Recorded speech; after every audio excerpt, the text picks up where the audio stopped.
طيب أنا جاي النهارده أقول لك إزاي نقدر نحل مشكلة الإعلانات المزعجة اللي كل شوية تجيلك على الموبايل بتاعك بالشكل ده، وحرفيًا أنت مش بتعرف تستخدم الموبايل بتاعك بسبب الإعلانات دي. هو الصراحة في أكتر من طريقة. الأهم كده هنعمل إيه دلوقتي؟ أول حاجة هتعملها تقفل النت، تمام، وهنبدأ إن إحنا نقفل الموبايل خالص. هتعملوا إعادة تشغيل،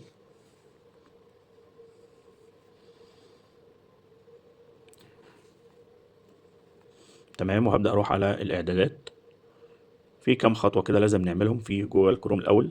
هتبدأ تنزل على حاجة اسمها إعدادات الموقع الإلكتروني، وزي ما أنت شايف هو في أكتر من حاجة، والأحسن إن أنت تدخل على كل حاجة من دول واللي تلاقيه متفعل اقفله. يعني هنا مثلا بيقولك الموقع الجغرافي اقفله، هتلاقي هنا مثلا ميكروفون، كاميرا، الإشعارات، ممكن ندخل نقفل الإشعارات، عدم السماح للموقع بإرسال الإشعارات، تمام. هتلاقي فيه برضو الحاجة اللي هنحتاجها ومهمة طبعا، ملفات التعريف. هنا بيقولك السماح بملفات التعريف، لا هنا حظر ملفات التعريف، تمام. هتبدأ تنزل برضو على الإعلانات المتداخلة وهتبدأ إن أنت تقفلها بالشكل ده. هتلاقي طبعا بعد ما دخلنا على الإعلانات المتداخلة هتلاقي في حاجة اسمها نوافذ منبثقة، هتبدأ برضو تعمل لها عدم السماح، تمام. زي ما قلت لك الأحسن إن أنت تدخل على كل إعداد من دول، اقرأ الكلام ده واقفل عادي. الميزة طالما أنت مش هتحتاجها، يعني هنا مثلا ملفات التعريف الارتباط الخارجية دي، فأنا قفلتها، أنا كده كده مش محتاجها في حاجة. الخطوة اللي بعد كده إن أنت تبدأ تروح على التطبيقات بتاعتك، تبدأ تروح على الإعدادات وتخش على حاجة اسمها تطبيقات، تشوف التطبيقات اللي عندك. أي تطبيق غريب أنت شايف إن التطبيق ده أنت ما نزلتوش وبالنسبة لك تطبيق غريب، لازم إن أنت تحذفه وما يبقاش على موبايلك. مفيش أي حاجة. هتبدأ تدخل برضه على كروم من هنا وتروح على مساحة التخزين، وهتبدأ تعمل محو مساحة التخزين، محو جميع البيانات، تمام. هتبدأ ترجع وتروح بقى من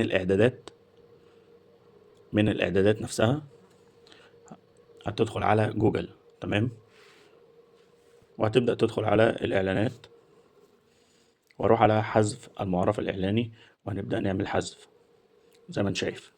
طيب في خطوة أخيرة وأنا شايف إن هي مهمة برضه، علشان لو المشكلة لسه متحلش معاك، فإن شاء الله برضه التطبيق ده هيساعد معاك جدا إن المشكلة تتحل. هتروح على تطبيق اسمه اب واتش، تمام. الأول كده هنفتح النت مع بعض، هندخل على الابلكيشن ده ونبدأ نعمله تثبيت، تمام. هنبدأ نعمل فتح، وطبعا لازم تدي السماح للتطبيق. لكل حاجة هتظهر لك لازم تعمل لها سماح أو permission.